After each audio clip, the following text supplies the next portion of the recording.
qualified, because that's super important. Without it, you cannot be taking the test. So I get this question quite a bit, if you can qualify or not. Sorry guys, just getting rid of some stuff. Remove module. A lot of things going on. Had to make some changes here, but the YouTube and the Facebook was super important. And hope everybody is staying warm. If you're on YouTube or Facebook, I have the dashboards up. If you have any questions about it, please post, because on the other platform I couldn't see comments when people would have any inputs, and this time I want to make sure that you have that opportunity so I can see it. It's a little late for my mom to be coming on, so I'm gonna need your guys' help here. Okay, comments. All right. Okay.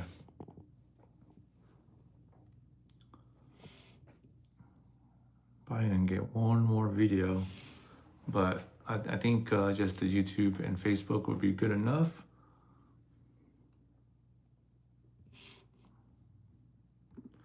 Let's see.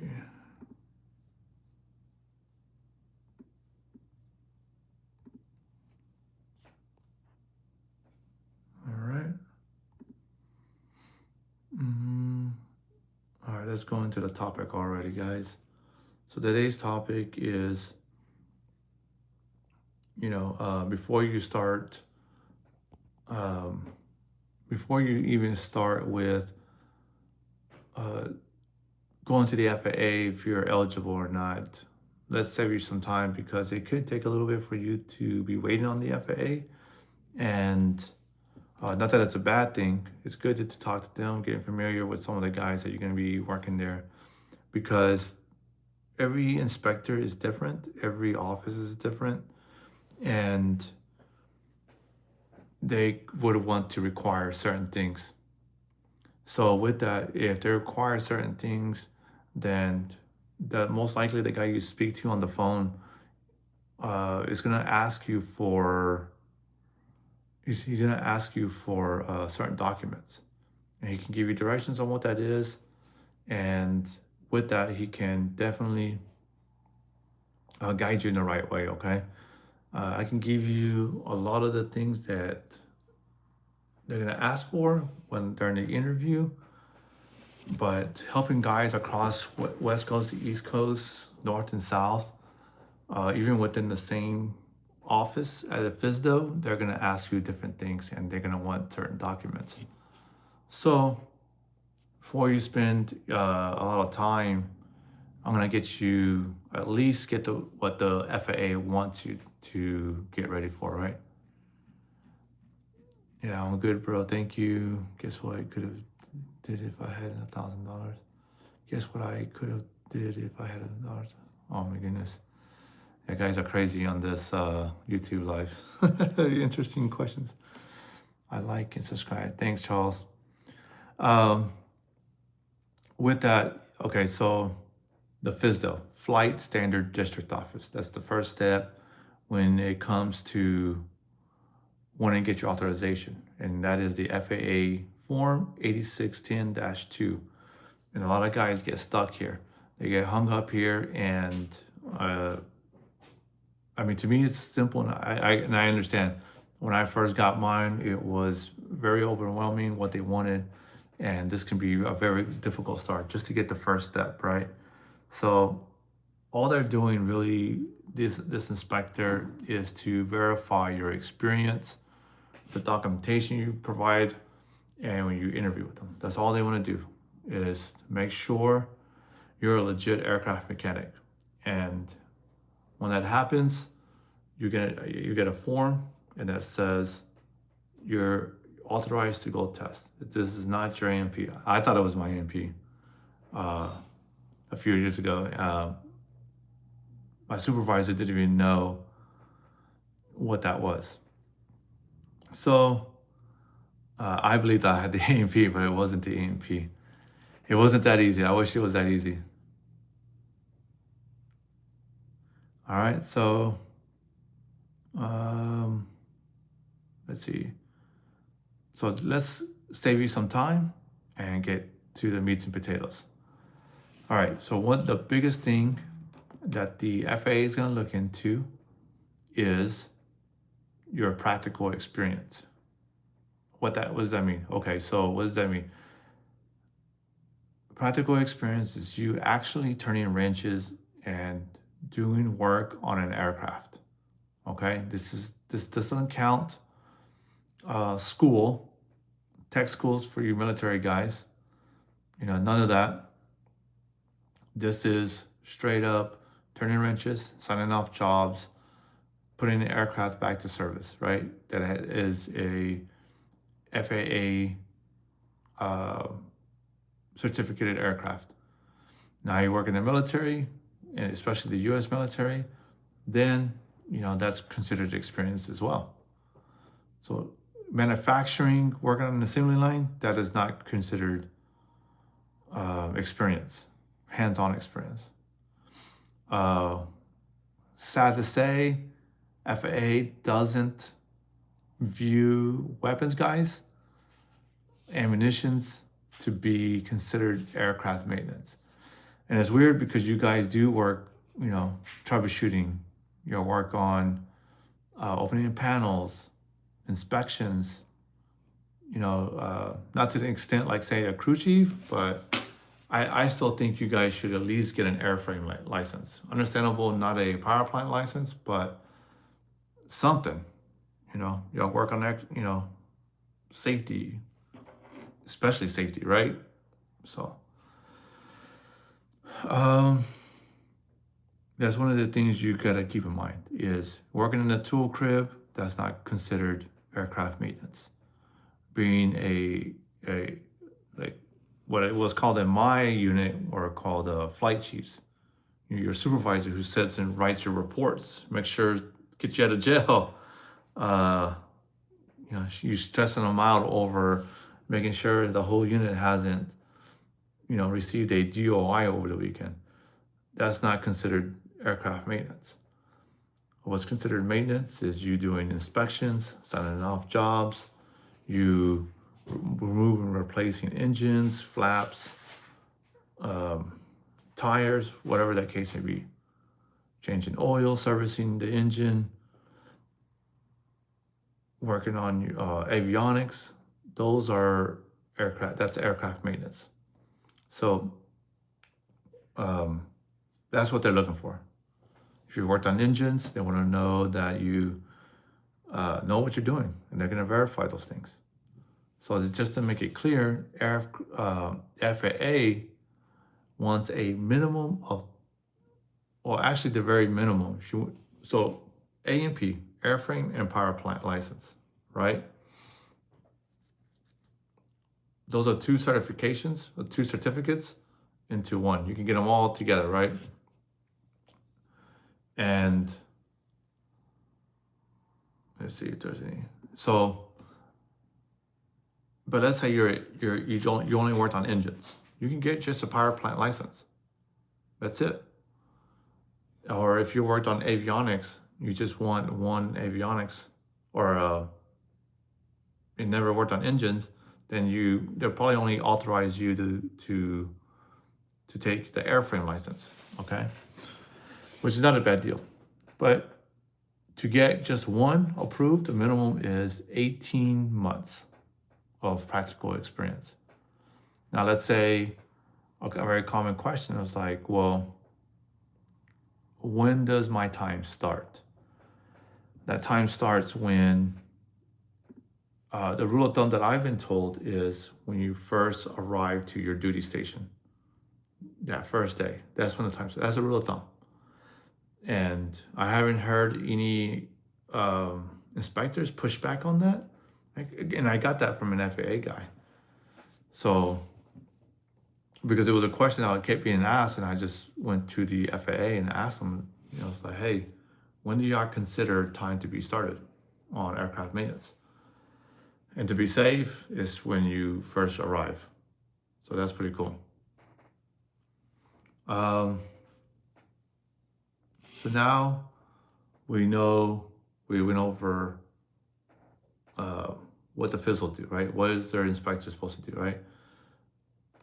The document that they're going to give you, the form they're going to give you, it's called a FAA Form 8610-2. And it's going to have all your information. And on this form, you want to make sure your information is correct. Okay? Because every class, we start with checking those forms. Every other class or every 2 classes, we see a mistake. It happens. It's human error. It's whatever. Stuff happens. Okay? So on that point, we try to work on that. Hopefully it doesn't take days, maybe a couple of days, because the faster we can work on getting your forms fixed, then it doesn't cause any problems you taking a test. Because if that's incorrect and you go all the way to the DME and DME catches it, then he can't test you. So it puts, it has issues on your other exams. And we've seen that happen, right? It's passed us, it passed the inspector, and then it gets to the DME, and the DME, and when you get to the DME and you're ready to test, you can have all this knowledge ready to get dumped, and then you have to put it on pause because there was an error on your form. So check those before you come in, because you don't want to be that person that gets to the DME just waiting to just flush out all this information, ready to unload on this guy. And it sucks. So don't be that person. Check the information, check the spelling, check. Sometimes the letters can be backwards, or even like the format. Because I remember when one of the forms had a revision, it actually was backwards. Like the name, like the format it was backwards. And the FAA inspector was so used to writing it one way, the old way. So when they changed the format, it was still using the old way of doing things. So that can be really bad, turning in your work. Okay. So, all right, eligibility, okay. If you're overseas and you're trying to, get your authorization, the best bet to do is contact your home record, FSDO, Flight Standard District Office. Those guys can help you. It's just, this is pretty much the script. Hello, sir or ma'am. I am, X, Y, and Z. I am stationed in Okinawa, Japan, Kadena. I work on F-15s, F-16s. I have 14 years of experience, and I'm inquiring about obtaining my FAA Form 8610-2, also known as tickets, but this is the official name. How do I go about setting it up? And they'll help you.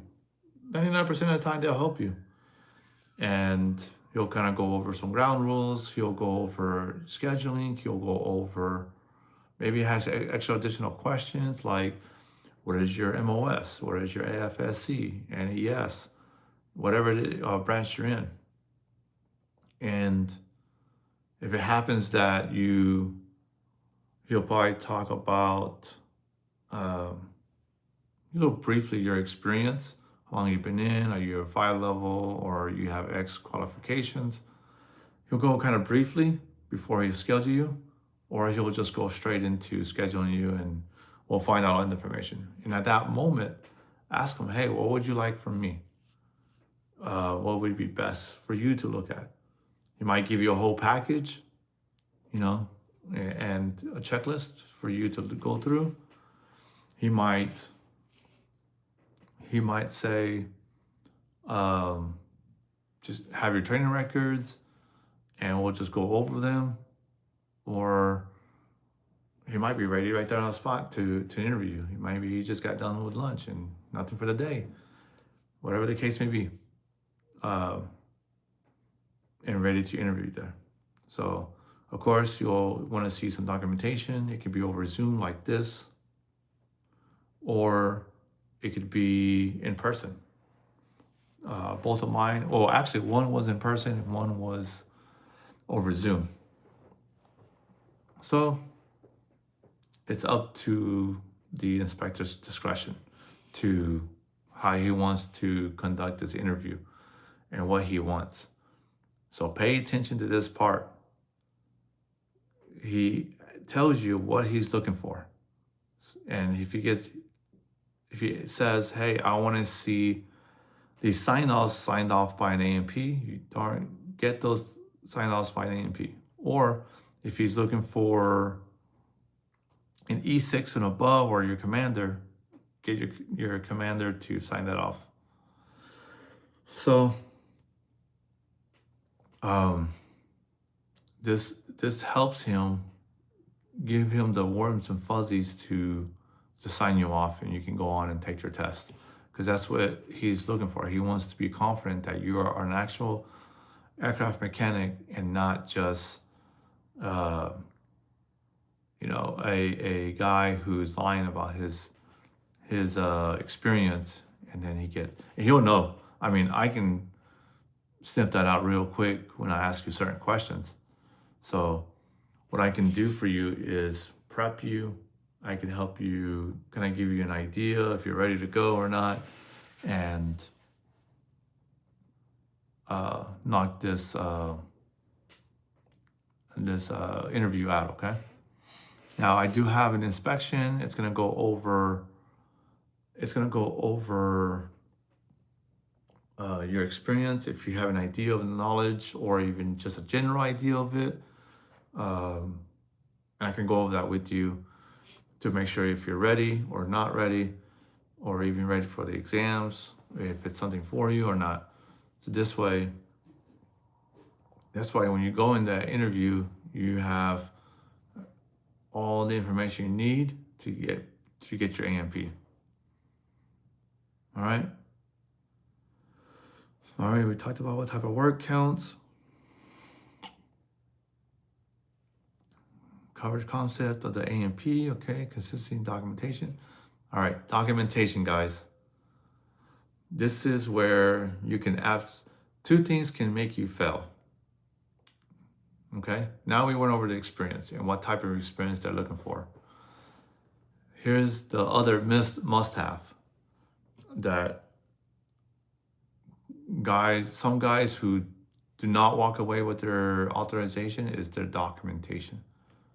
Like back then we had, 781s. Is it 781s?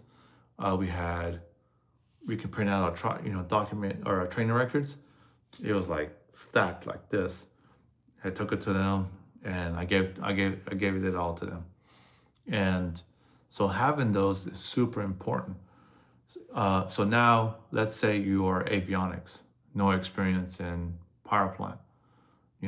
Or maybe you do have some. Make sure you are ready to answer those questions. You're ready to make sure that you can put little stickies on it. What's it called? Those little Post-it notes, where you talk about your engine experience. So you can whip that out and you can easily find it, because I'm sure a lot of you guys 4 years in are gonna have a lot of documentation. And you can find it really quick and you can show him that, hey, I got engine experience, power plant experience. So documentation, having it signed, super important. And if that's enough, if that is not enough, and maybe you can talk to him while you have him over the phone before the interview. Be like, hey, what is the what other documents would you like to know? You already know I'm this AFSC or this MOS. I don't have a lot of experience. What will make you happy? What makes you warm and fuzzy to uh, feel comfortable signing me off on power plant? And he'll tell you. So documentation is super important. I even had this one inspector who's like, I don't even care. It's on a freaking dinner table napkin. I want it saying that you know how to remove an engine or service an engine, and it's signed off by your commander. I don't care. I just need proof and receipts that you have experience in this. I was like, all right, cool. All right, so documentation, super important. Have that ready before you go and visit the FSDO. Okay, make sure you have those records already ready to go. All right, I worked on aircraft. Okay. Another thing is that you can rub in these inspectors the wrong way is if you go in there like you're arrogant, like entitled that you're supposed to have these things.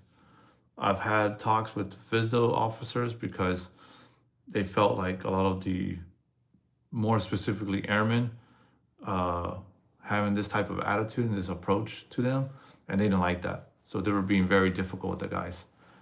Because I got feedback from guys who was like, hey, this office is very difficult and you should talk to them. So I did.